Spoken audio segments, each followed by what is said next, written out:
గతంలో ఎండాడ, మధురవాడ ప్రాంతానికి మాత్రమే ఈ నీటి సమస్య ఉండేది. ఎండాకాలం వస్తే వాళ్ళకి కొంచెం గ్రౌండ్ వాటర్ పడిపోవటం, అవును. తర్వాత వర్షాలు పడ్డాక మళ్ళీ పెరగటం జరిగేది. ఇప్పుడు చూసుకుంటే అక్కయ్యపాలెం, నరసింహానగర్ ఇలాగా దాదాపుగా నగరంలో ఆల్మోస్ట్ అన్ని ప్రాంతాల్లో కూడా ఎంతో కొంత ఈ గ్రౌండ్ వాటర్ పడిపోవటం అనే అవును. సమస్య ఉంది.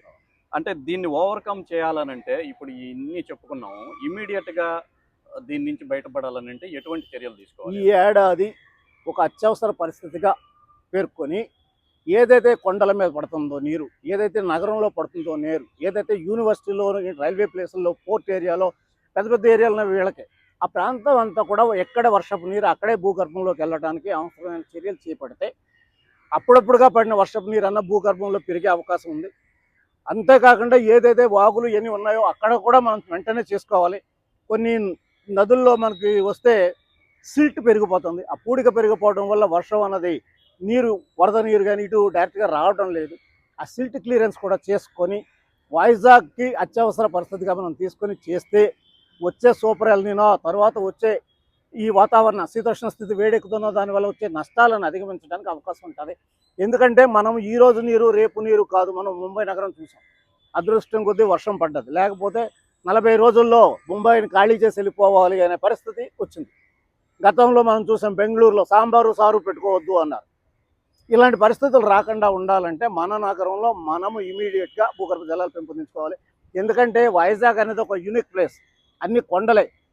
వర్షపు నీటిని పైన దాచుకొని ఉంచుకోవడానికి అవకాశం ఉన్న ప్రాంతం ఇది.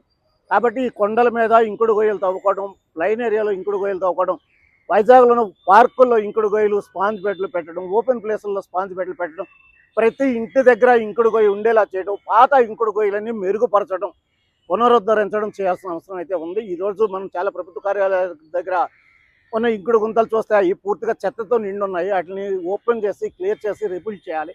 అంతేకాకుండా ఇక్కడ వైజాగ్లో చాలామంది రోటరీ కానీ లయన్స్ కానీ వీళ్ళంతా కూడా ఇంకుడు గుంతలు తీయడానికి ముందుకు వచ్చిన వాళ్ళు ఉన్నారు. వాళ్ళకి జీవీఎంసీ నుంచి ప్రాపర్గా ఇంకుడు గొయ్యి అన్నది ఈ విధంగా చేయాలని ఒక ప్లాన్ ఇచ్చి చేస్తే బాగుంటుంది. ఎందుకంటే ఆ ప్లాన్ లేకపోవడం వల్ల రేపొద్దున వీళ్ళు గొయ్యితే వేస్తారు, అంత అయిపోతుంది. నువ్వు సిస్టమ్ ప్రకారం చేయలేదు, విమర్శించే ప్రమాదం ఉంది. అది కాకుండా అందరితో ఒక మీటింగ్ వైజాగ్లో ఉన్న ఈ ఎన్జిఓస్ ఏవైతే ఉన్నాయో రోటరీ కానీ లయన్స్ కానీ వాసవి ఆర్గనైజేషన్ కానీ ఇలా ఉన్నాయి. వాళ్ళందరూ ఛాంబర్ ఆఫ్ కామర్స్ ఉంది. వీళ్ళందరినీ కలిపి కూర్చోబెట్టి చర్చ చేస్తే వాళ్ళంతా కూడా ఈ నగరం అభివృద్ధి కోసం చాలా చేస్తున్నారు. ఆ మనీ ఎక్కడికో దేనికో పోయే దానికన్నా డైరెక్ట్ ఇంకుడు గుంతల కోసం వినియోగించడానికి ఉపయోగపడుతుందని మేము భావిస్తున్నాం.